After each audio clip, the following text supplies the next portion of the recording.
জাকাত তিন প্রকার। এক নাম্বার জাকাতুন নফস, নফসের জাকাত। নফসের জাকাত এর অর্থ হলো নফসকে পবিত্র করা, পরিশুদ্ধ করা। যেহেতু জাকাত শব্দের আবিধানিক অর্থ হলো পবিত্র করা, তো সেহেতু নফসের জাকাতের অর্থ হবে নফসকে পবিত্র করা। তো এক নাম্বার জাকাতুন নফস, নফসকে পবিত্র করা। তাতহীরুন নফসি মিনাজ যুনুবি ওয়াল মাআসি, সর্বপ্রকার গুনাহ থেকে নফসকে পবিত্র করা, এটাকে নফসের জাকাত বলা হয়। দুই নাম্বার জাকাতুল বদন, শরীরের জাকাত। শরীরের জাকাত আদায় হয় সদকাতুল ফিতরের মাধ্যমে। যেই সদকাতুল ফিতরটা আমরা কিছুদিন পরে হয়তো আমরা এটার পরিমাণটা জেনে সদকাতুল ফিতর আদায় করব। ছোট বড় সকলের পক্ষ থেকে এটা আদায় করতে হয়। তো সদকাতুল ফিতর এর মাধ্যমে শরীরের জাকাত হয়, শরীরকে পবিত্র করা হয়। সদকাতুল ফিতর যারা আদায় করে আশা করা যায় অনেক বিপদ আপদ বালা মুসিবত থেকে আল্লাহ তাদেরকে হেফাজত করে। এটা হলো শরীরের পবিত্রতা। তিন নাম্বার জাকাতুল আমওয়াল, সম্পদের জাকাত। তাহলে এক নাম্বার গেল নফসের জাকাত, নফসকে পবিত্র করা। দুই নাম্বার শরীরের জাকাত, শরীরকে বিপদ আপদ থেকে পবিত্র করা, যেটা সদকাতুল ফিতরের মাধ্যমে আদায় হয়। আর নফসের জাকাত এটা আদায় হয় আত্মশুদ্ধির মাধ্যমে। আল্লাহ বলেন কদ আফলাহা মান যাক্কাহা, যে ব্যক্তি নিজের নফসকে পবিত্র করলো ওই ব্যক্তি সফল কাম হয়ে গেল। এটা হলো নফসের জাকাত।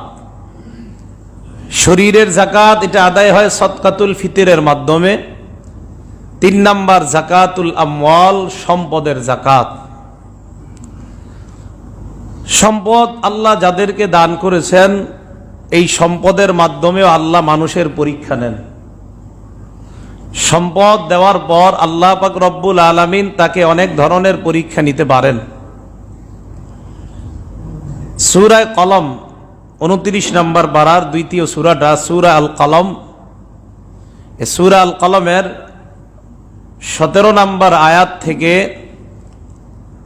বেশ অনেকগুলো আয়াত, প্রায় 32-33 নম্বর আয়াত পর্যন্ত আল্লাহ পাক রব্বুল আলামিন সম্পদশালীদের ব্যাপারে আলোচনা করেছেন।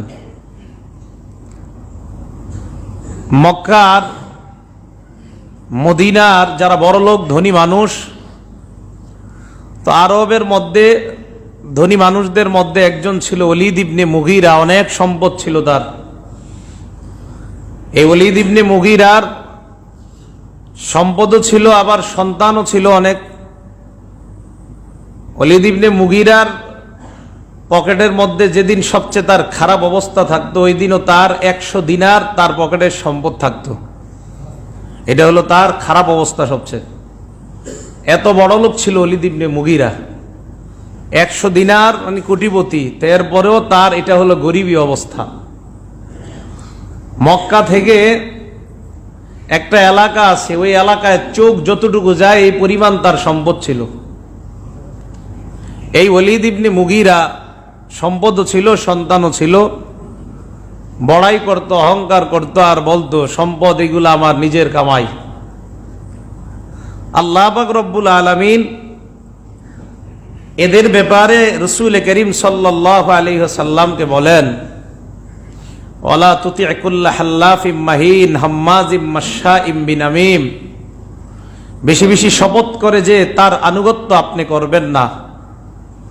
মাহিন লোকটা খারাপ, মাশাইম বিনামিম লোকটা চুগলখোর, হাম্মাজ মানুষের কথা লাগিয়ে বেড়ায় আরেকজনের কাছে, অতুল্লিন অহংকার করে সম্পদ নিয়ে, বাদা যালিকা জানিম, এছাড়া লোকটা বাস্টার্ড, অবৈধ সন্তান, বাবার পরিচয় নাই। তার বয়স 18 বছর হওয়ার পরে মুগীরা নামে এক ব্যক্তি বলছে হয় এটা আমার ছেলে। 18 বছরের মধ্যে তার বাবার পরিচয় পাওয়া যায় নাই। এই জন্য মুগিরার সাথে তাকে বলা হয় ওয়ালিদ ইবনে মুগিরা, মানে মুগিরার ছেলে ওয়ালিদ। কিন্তু 18 বছর বয়স পর্যন্ত এর বাপকে কেউ জানতো না। আনকানা জামাল, অনেক সম্পদ ছিল তার। ওয়াবানিন, সন্তান ছিল, 10 জন সন্তান ছিল। এই ব্যক্তি সন্তান সম্পদ নিয়ে বড় বড়াই করত। আল্লাহ পাক রব্বুল আলামিন বলেন, ইন্না বালাউনাহুম কামা বালাউনা আসহাবাল জান্নাহ, আমি তাদেরকে পরীক্ষা করেছি যেমন পরীক্ষা করেছি বাগানবাসীদেরকে। অনেক আগের ঘটনা। ইয়ামানের রাজধানীর নাম তখন ছিল জারওয়ান। এই জারওয়ানে এক ব্যক্তি ছিল, অনেক ভালো মানুষ। ওনাকে আল্লাহ পাক রব্বুল আলামিন যেই সম্পদ দান করেছেন, একটা বাগান দিয়েছিলেন ওনাকে। এই বাগান থেকে উপার্জিত সম্পদ থেকে উনি ওনার পরিবারের জন্য যা প্রয়োজন এতটুকু রাইখা বাকি সবগুলা আল্লাহর জন্য সদকা করে দিতেন। উনি মারা যাওয়ার পর ওনার ছেলে সন্তান যারা, তারা আপোষের মধ্যে বলা বলি করতে লাগলো, আব্বা এত বেয়াকুব ছিল, এত বোকা ছিল যে সম্পদগুলা এইভাবে এইভাবে আব্বা নষ্ট করত। গরিব অসহায়রা ঈশা দাঁড়ায়া থাকতো, আব্বা সব দিয়ে দিত। আমরা আব্বার মতো এতটা বোকা হব না। আব্বা যেহেতু মারা গেছে, আব্বা যখন বাগানের ফল ফলাদি যেদিন আব্বা নামাইতো, গাছ থেকে যেদিন ফলগুলা পারতেন, সেদিন অসহায় গরিবরা ঈশা ভিড় করতো, জানতো এই লোক অনেক দান করে। ভাইয়েরা সবাই পরামর্শ করলো, আমরা এক কাজ করব, আমাদের এই বাগানের ফলগুলা সকাল হওয়ার আগে আগে গিয়ে আমরা পারবো পাইরা আমরা নিয়ে আসবো, যেন অন্ধকার থাকতে থাকতে আবার আসতে পারি। অসহায় গরিবরা যেন আমাদের বাগানের সামনে আসতে না পারে, আর আসলেও যেন না পায়। ভাইয়েরাই পরামর্শ করলো। পরামর্শ করার পর এবার তারা পরের দিন সকাল সকাল রওনা করবে। আল্লাহ পাক রব্বুল আলামিন বলেন, ইদ আকসামু লায়াসরিমুন্নাহা মুসবিহিন, তারা শপথ করলো লায়াসরিমুন্নাহা মুসবিহিন, সকাল সকাল তারা বাগানের ফল আহরণ করবে। তাফসীরের কিতাবে আসছে এই ফলের বাগানটা ছিল আঙ্গুরের বাগান। কিসের বাগান? আঙ্গুরের বাগান। ওয়ালা ইয়াস্তাসনুন, তারা ইনশাআল্লাহ বলে নাই। সকাল সকাল বাগানে যাবে, ফল আহরণ করবে, কিন্তু ইনশাআল্লাহ এটা বলে নাই। লা ইয়াস্তাসনুন শব্দের অর্থ ইনশাআল্লাহ না বলা। ফাতাফা আলাইহা তাইফুম মির রাব্বিকা ওয়া হুম নাইমুন, তারা ঘুমের মধ্যে থাকা অবস্থায় রাতের বেলা ভয়ঙ্কর এক বিপর্যয় তাদের বাগানের উপর আসলো। বিশাল এক আগুন আইসা পুরা বাগানটাকে জ্বালায়া দিয়া একদম ছাই বানায়া দিস। ঘুমে থাকা অবস্থায় ঘুমায়া সকালে তাড়াতাড়ি উঠছে, অন্ধকার থাকতে থাকতে। বাগান আছে না নাই? শেষ। ফাসবাহাত কাসসরিম, আল্লাহ কোরআনে বলেন বাগানটা একদম ছায়ের মতো হয়ে গেছে। ফাতানাদাউ ওয়া হুম মুসবিহিন, সকালে একজন আরেকজনকে ডাকাডাকি করতে লাগলো, চলো আনিকদু আলা হারসিকুম ইন কুনতুম সারিমিন, তাড়াতাড়ি চলো, যদি ফল আহরণ করতে চাও তো বাগানে চলো। আর কি বললো? আল্লাহ ইয়াদখুলান্নাহাল ইয়াউমা আলাইকুম মিসকিন, আজকে যেন কোনো অসহায় মানুষ আসতে না পারে, এই জন্য আগে আগে চলো। তারা চললো বাগানের মধ্যে। আল্লাহ পাক রব্বুল আলামিন বলেন, বাগানে যাওয়ার পর তো দেখি কি সব ছাই হইয়া কালো হয়ে গেছে। তারা বলতে লাগলো, ইন্না লাদাল্লুন, এই ভুল হইছে মনে হয়, আমগো বাগানে আমরা আসি নাই, বেরো, এটা মনে হয় অন্য কারো বাগান। এদের মধ্যে কয়েকজন বলতে লাগলো, না এটা আমাদেরই বাগান। বাল নাহনু মাহরুমুন, বরং আমরা বঞ্চিত হয়েছি আমাদের বাগান থেকে। তাদের মধ্যে ভাইদের মধ্যে একজন ছিল খুব ভালো, তিনি বললেন, ক্বালা আওসাতুহুম আলাম আকুল লাকুম লাউলা তুসাব্বিহুন, আমি কি তোমাদেরকে বলি নাই কেন তোমরা আল্লাহর তাসবিহ পাঠ করলে না? ইনশাআল্লাহ তোমরা কেন বললা না? না বলার কারণে আজকে আমরা আমাদের বাগানেই আসছি, কিন্তু বাগান এটা আল্লাহ পাক ধ্বংস করে দিয়েছেন এই কারণে যে আমরা বলছি অসহায় মানুষগুলা যেন আমাদের কাছে আসতে না পারে, তাদেরকে বঞ্চিত করার কারণে বাগান আল্লাহ ধ্বংস করে দিচ্ছে। এবার তারা নিজেরা বলতে লাগলো সুবহানা রব্বিনা ইন্না কুন্না যালিমিন, পুতু পবিত্রতা আল্লাহ তোমার, আমরা জালেম, আমাদের ভুল হয়ে গেছে।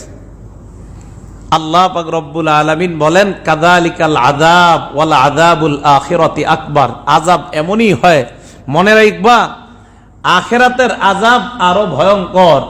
দুনিয়ার আযাবের দৃশ্য আমি দেখাইলাম, আখিরাতের আযাব আরো ভয়ঙ্কর। গরিবকে না দেওয়ার নিয়তে বাগানের ফল তোমরা নিজেরাই নিজেদের অপরাধের কারণে আমি আল্লাহ নষ্ট করে দিলাম, ধ্বংস করে দিলাম। এর কারণটা হলো এই, আরে তোমাদের বাগানে যে ফল আমি দান করতাম, ইন্নামা তুরজাকুনা বিদুআফাইকুম, এই দুর্বল মানুষগুলার কারণেই বাগানে আমি ভরপুর রিজিক দান করতাম। আল্লাহ পাক রব্বুল আলামিন সম্পদ দুনিয়ার মধ্যে আযাবের দৃষ্টান্ত দিয়ে বলে দিচ্ছেন, আবার আখিরাতের আযাব কিন্তু আরো কঠিন। সূরা আলে ইমরান আয়াত নাম্বার 180 নাম্বার আয়াত, আল্লাহ পাক রব্বুল আলামিন বলেন ওয়ালা ইয়াহসাবান্নাল্লাযীনা ইয়াবখালুনা বিমা আতাহুমুল্লাহু মিন ফাদলি লা ইয়াহসাবান্নাল্লাযীনা ইয়াবখালুনা বিমা আতাহুমুল্লাহু মিন ফাদলিহি হুয়া খায়রাল লাহুম বাল হুয়া শাররুল লাহুম। লা ইয়াহসাবান্না, যেন মনে না করে তারা, আল্লাযীনা ইয়াবখালুনা বিমা আতাহুমুল্লাহ, যাদেরকে আল্লাহ তার অনুগ্রহে সম্পদ দান করলেন, এই সম্পদে যারা কৃপণতা করে তারা যেন এমনটা মনে না করে এই কৃপণতা করা তাদের জন্য উত্তম। আবার বলছি অনুবাদটা দেখেন কি বলে, সূরা আলে ইমরান আয়াত নাম্বার 180, যাদেরকে আমি আল্লাহ সম্পদ দান করলাম এই সম্পদে কৃপণতা করে যারা, তারা যেন এমনটা মনে না করে এই কৃপণতা করা তাদের জন্য উত্তম। আমি কৃপণতা করার কারণে আমার সম্পদ কমে নাই, বাহ্যিক দৃষ্টিতে দেখা যায় এটা উত্তম। আল্লাহ বলেন বাল হুয়া শাররুল লাহুম, বরং এটা তাদের জন্য অনিষ্ট, কোনো সন্দেহ নাই। সায়ুতাওয়াকুনা মা বাখিলু বিহি ইয়াউমাল কিয়ামা, আল্লাহ বলেন তারা যে কৃপণতা করেছে সম্পদ নিয়ে, এই সম্পদ কিয়ামতের ময়দানে তাদের গলার মধ্যে ঝুলায় দেওয়া হবে। বলেন নাউজুবিল্লাহ। সায়ুতাওয়াকুনা, গলায় ঝুলিয়ে দেওয়া হবে। মা বাখিলু, যেটা নিয়ে কৃপণতা করেছে এটা গলায় ঝুলিয়ে দেওয়া হবে। এবার আল্লাহ কি বলে দেখেন, ওয়ালিল্লাহি মিরাসুস সামাওয়াতি ওয়াল আরদ, মাঝে মাঝে আমারও মনে হয় 5 তলা 10 তলা একটা বাড়ি হোক, এটা তো ভালোই হয়, খারাপ কি? এই সমস্ত আয়াত যখন পড়ি তখন চিন্তা করি না না, বাড়ি না হওয়াই ভালো। ওয়ালিল্লাহি মিরাসুস সামাওয়াতি ওয়াল আরদ, আল্লাহ বলেন আসমান জমিনের সত্ত্বাধিকার তোমরা কেউ না, আসমান জমিনের সমস্ত সম্পদের সত্ত্বাধিকার একমাত্র আমি আল্লাহ। কি বলছে দেখছেন, মিরাসুস সামাওয়াতি ওয়াল আরদ। মিরাজ তো আমরা চিনি, সম্পদ যেটা রেখে যায়, যেটা আমরা পাই, এটাকে মিরাজ বলে। আল্লাহ বলে পুরা দুনিয়ার যা আছে সব এই সম্পদ মিরাজ কওয়ার যা কও সব আমার। কার বলেন তো? সব। বাস্তবিক অবস্থা কিয়ামতের ময়দানটা যখন হবে তখন তো আপনার এই বাসা বাড়ি গাছপালা কিছুই থাকবে না, পুরা এই পৃথিবীটাই কিন্তু আল্লাহ কিয়ামতের মাঠ বানাবেন। এই জমিনকে কিয়ামতের মাঠ বানাবেন, রাবারের মতো আল্লাহ লম্বা বানাবেন মাঠটা। এখন বলেন, হইতে পারে আমার বাসার যে জায়গাটা ওখানে আমি দাঁড়াবো কিয়ামতের ময়দানে? এরকম হতে পারে? ওখানে আপনি দাঁড়ায় থাকবেন, বাসা বাড়ি কিছুই থাকবে না, সব দেখবেন পুরা জমিন সমান, কিছুই নেই।